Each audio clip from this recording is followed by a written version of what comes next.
ඊට පස්සේ අනුන් තමයි මේ දේ කළේ කියලා කිව්ව ගමම්ම අපි මොකද කරන්නේ? අල්ලපු ගෙදර කෙනාගේ සිට ග්‍රාම සේවකගේ සිට රටේ ජනාධිපති දක්වා මොකද අපි කරන්නේ? අපි විසින් චෝදනා කරන හැමදෑම ලෝකයාට කම්ප්ලේන්. පින්වතුනි, මේ දහම අහන බෞද්ධයෝ නම් අපි ගාව අනුන්ට කිසිම කෙනෙකුට කම්ප්ලේන් එකක් තියෙන්න බෑ. බලන්න ඔබගේ හිත ඇතුළට ගිහිල්ලා අද ඔබගේ ජීවිතයේ දිහා ආපස්සට හැරිලා බලනකොට කම්ප්ලේන් තියෙනවනේ නැද්ද? කාට හරි හිත යටින් බයිනව නේද? එක්කෝ තමන්ගේ අම්මට හෝ බයිනෝ. අම්මා හින්දා තමයි මේ දුක. තාත්තා හින්දා තමයි මේ දුක. අපිට අම්මා තාත්තා හරියට ඉගැන්නුවේ නෑනේ. අම්මලාගේ වැරද්ද. එතකොට මෙන්න මේ කෙනා නිසා තමයි මේ දේ වුනේ. පින්වතුනි බලන්න අද වර්තමානයේදී අචේල කස්සප සූත්‍රයේ අද ඉන්න තරුණ පරපුරට දේශනා කළා නම් ඇහුවා නම් බෝඩ් අරගෙන පාරේවත් මෙන්න මේකයි මේකයි කියලා උද්ඝෝෂණය කරන්නේත් නැහැ. ඇයි ඒ අයගේ වරදක් නැහැ. මේක එහෙනම් කාගේද වැරද්ද? ඈ ඔන්න තමන්ගේලු දැන්. දැන් මුලින්ම කිව්වේ මොකද්ද මම? සයං කතං දුක්ඛන්ති කියන එකට බුදුහාමුදුරුවෝ දුන්න උත්තරේ මොකද්ද? මා හේවං කස්සප භගවා අවෝච. එහෙම කියන්න එපා කස්සප. දැන් මට මේ අයට කියන්න තියෙනෙත් එහෙම කියන්න එපා. ඔහොම නෙමෙයි මං කිව්වේ. දැන් බලන්නකෝ. දැන් අචේල කස්සපල වෙලා නේද? එහෙනම් කොහොමද දැන් ඔයාලා ඉන්න ඕනේ? ඈ? අචේල කස්සප කොහොමද මුලින්ම බුදුරජාණන් වහන්සේ එනකොට හිටියේ? එහෙනම් හරි.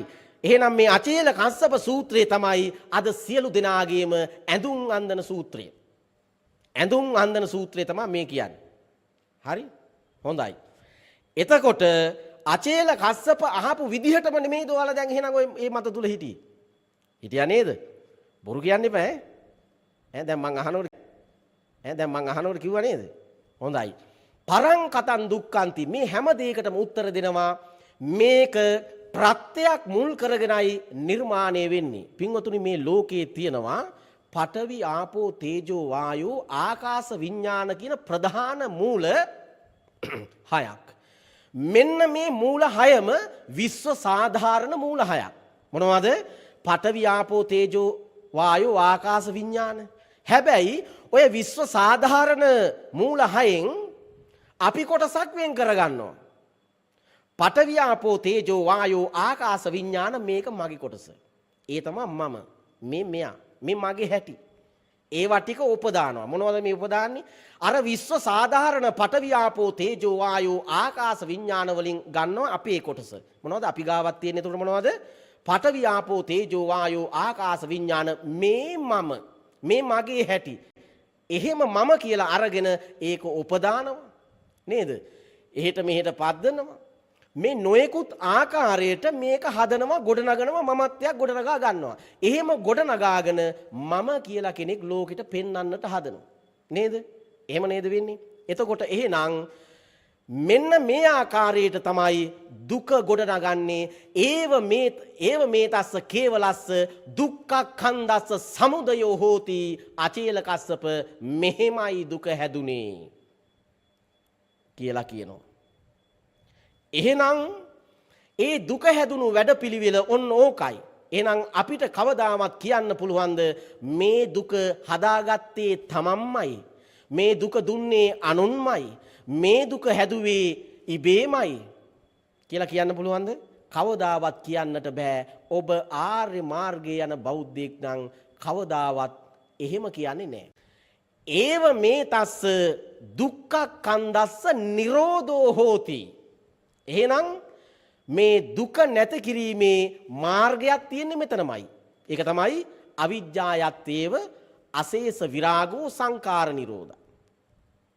එතකොට මේ ක්‍රමයටයි යන්නේ. බුදුරජාණන් වහන්සේ ඒක පැහැදිලිවම පෙන්නනවා. පින්වතුනි එහෙනම් හේතුවක් නිසා යම් කිසි ඵලයක් උපදිනවාද අන්න ඒ ක්‍රියාවලියයි මෙතන තියෙන්නේ කියලා පෙන්නනවා. ඒක මේ පින්වතුන් අහලා තියෙනවා කොහොමද? හේතු පටිච්ච සම්භූතං. හේතු ප්‍රත්‍යයෙන් තමයි යමක් පහළ වෙන්නේ. හේතු භංගා නිරුජ්ජති. හේතු අභාවයට යාමෙන් ඵලයක් අභාවයටපත් වෙනවා. එහෙනම් මේක තමයි මේ දුක හදපු වැඩ පිළිවෙල කියලා එදා අචේල කස්සපට පැහැදිලි කරනවා. පින්වතුනි එතකොට අවිජ්ජා පච්චයා සංඛාරා සංඛාර පච්චයා විඥානා ඔය ආදී වශයෙන් මේක තියෙනවා. දැන් අවිජ්ජා පච්චයා කියලා කියනකොට මේ හේතුවයි ප්‍රත්‍යයයි අතර දෙයක් මේ කියන්නේ. මේ පටිච්ච සමුප්පාදේ ප්‍රධාන කාරණා දෙකයි. ඒ ප්‍රධාන කාරණා දෙක වටා තමයි අනිත් කාරණා දුවන්නේ. මොනවද ප්‍රධාන කාරණා දෙක? හේතුවයි ප්‍රත්‍යයයි. ඵලය නෙමෙයි කිව්වද?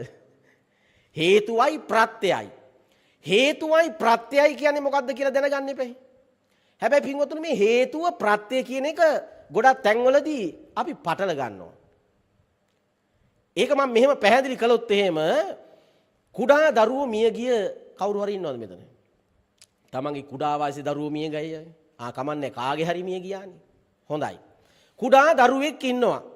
මේ කුඩා දරුවා පුංචි කාලේදීම දියේ ගිලිලා හරි වාහනයක හැප්පිලා හරි මොනවා හරි දෙයක් කරගෙන නැත්නම් සියදිවි නසාගෙන හරි අපි දියේ ගිල්ලා කියලා උදාහරණයක් ගමුකෝ. එහෙම මිය යනවා. දෙමව්පියෝ හරියට අඬනවා. අනේ අපිට මේ දරුවා ඒ තැනට යවුවේ නැත්තම් බේර ගන්න තිබුණානේ මේ විදිහට කියලා හිතනව නේද? එහෙම හිතනවා. හිතන්නේ නැද්ද? එහෙම හිතනවා. පින්වතුනි මේ දරුවා මිය යාමේ හේතුව මොකද්ද? ප්‍රත්‍ය මොකද්ද කියලා මම ඔයාලගෙන් අහනවා. හොඳයි කියන්න බලන්න මේ දරුවා මිය යන්න හේතු දියේ ගිල මිය ගියේ. මොකද්ද මේ දරුවා මිය යන්න හේතුව? එතකොට දෙමව්පියෝ අඬනවා. සමහර විට එක්කන් ගිය අයටත් බයිනවා. උඹලා එක්ක ගිය හින්දා තමයි මේ මයි පොඩි එකා නැති වුනේ කියලා ලෝකෙටම බයිනවා. නේද? එහෙම බයිනවා. එතකොට මේ දරුවා මිය යාමට හේතුව මොකද්ද? කාටද දෙන්න පුළුවන් උත්තරයක්? මේ දරුවා මිය යන්න හේතුව මොකද්ද? හයියෙන් කියන්නේ? ඔව් කියන්නේ? හරි. ඔව් එක එක උත්තර එනවා පින්වතුනි. හරි දැන් එහෙනම් විසඳ ගමු පින්වතුනි. මේ දරුවා මිය යන්න හේතුව තමයි පින්වතුනි මොකද්ද? ඉපදීම. ඕක හිතුන්නේ නැද්ද? මිය යන්න හේතුව මොකද්ද? ඉපදීමනේ. පින්වතුනි හේතුව කියලා කියන්නේ තමන් ළඟ තියෙන ප්‍රධාන සාධකය.